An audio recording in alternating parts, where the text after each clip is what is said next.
Aujourd'hui, je vais vous montrer comment je plante les griffes d'asperges. S'il y en a qui ont des plants d'asperges à planter, des griffes d'asperges, là, on reçoit ça comme ça.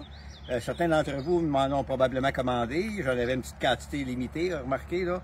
Alors, une griffe d'asperges, ça ressemble à ça. Vous avez des grosses racines comme ça. C'est pour ça qu'on appelle ça une griffe. Ça ressemble un peu comme à une main ou à une araignée, en fin de compte. Et les asperges vont sortir ici, là, où on voit les petits yeux, là. OK? Alors ça, ici, les tiges qu'il y a là, c'est les tiges de l'année passée. Et ça a fait des bourgeons. Il y a plusieurs bourgeons, il y en a 6-7 là. Alors cette année, il devrait sortir 6-7 tiges à partir de cette griffe-là. Pour les asperges, ça demande beaucoup de matière organique. Okay? Beaucoup de compost, de matière organique, c'est important. Travailler avec un paillis nutritif aussi, ça je vous le dis souvent, là. C'est sûr, les paillis, c'est ça qui va continuer à nourrir votre sol à ce moment-là. Vous ne serez pas obligé continuellement d'acheter du compost et tout ça. Le paillis va devenir le compost. Okay? Donc, soit de l'herbe, des plantes aquatiques coupées, les feuilles des arbres aussi. Alors, ça, c'est important. Les asperges, j'aime beaucoup ça. Vous voyez, ici, j'ai du compost de vers de terre. Je fais du vermicompostage, moi. Alors, ça, c'est très riche. J'en ai mis une bonne couche là, dans le sol qui est ici. C'est ici que je les plante. Il y a un bout de terrain ici, dans de la clôture. C'est un terrain qui est très sablonneux. Les asperges aiment les sols sablonneux. Ça, ici, c'est pour ceux qui le savent. C'est mon ancien terrain de volleyball de plage sur lequel j'ai fait un jardin. Alors, même si c'était juste du sable pur, ça s'en vient une terre super cultivable parce que je rajoute de la matière organique dedans. Okay, alors, le sable devient de plus en plus foncé grâce à la matière organique. Fait que ça, les asperges, il faut planter ça en profondeur. Il ne faut pas planter ça en surface parce que si les tiges sortent en surface, d'un, ils ne seront pas solides, ils vont casser avec le vent quand les grandes tiges vont être faites durant l'été. Et puis de deux aussi, c'est parce que le sol en surface se réchauffe plus vite puis vos asperges vont sortir trop de bonne heure. Il va y avoir encore des périodes de gel et les asperges sont sensibles au gel. Alors, on est mieux de planter ça au moins 4 pouces.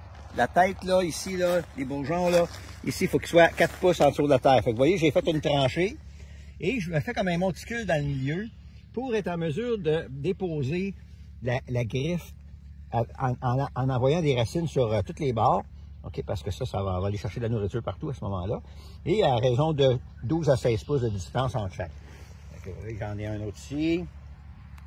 Alors, on l'installe en écartant les tiges, les rhizomes, les racines. C'est pas des rhizomes, là, je me trompe, là.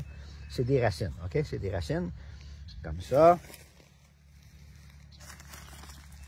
Alors, on continue comme ça. Vous voyez à peu près la distance que je mets ça. Donc, ça va bien de préparer justement votre tranchée avant. Au lieu de faire un trou à chaque asperge, ben moi, je me fais une tranchée, je mets la terre à côté, et puis là, à ce moment-là, ça me permet de bien étendre les racines partout. J'ai de l'espace pour travailler, tu sais, comme ça. Alors, un coup que ça va être fait, là, je vais pouvoir enchausser, OK? Mais je ne renchausserai pas tout de suite à pleine hauteur. OK?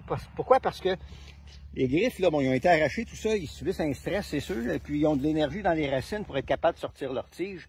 Mais s'il y a beaucoup de terre par-dessus, ça va leur prendre plus d'énergie à sortir la tige, puis que ça commence à faire de la photosynthèse pour qu'elle nourrisse ses racines. Alors, je vais mettre une petite couche d'à peu près 2 pouces seulement. Et là, quand je vais voir que les tiges vont sortir, qui vont être sorties, là, je vais finaliser le remplissage pour que le plus vite possible, mon plant d'asperges puisse commencer à se nourrir, puis profiter, puis grossir. Ça va?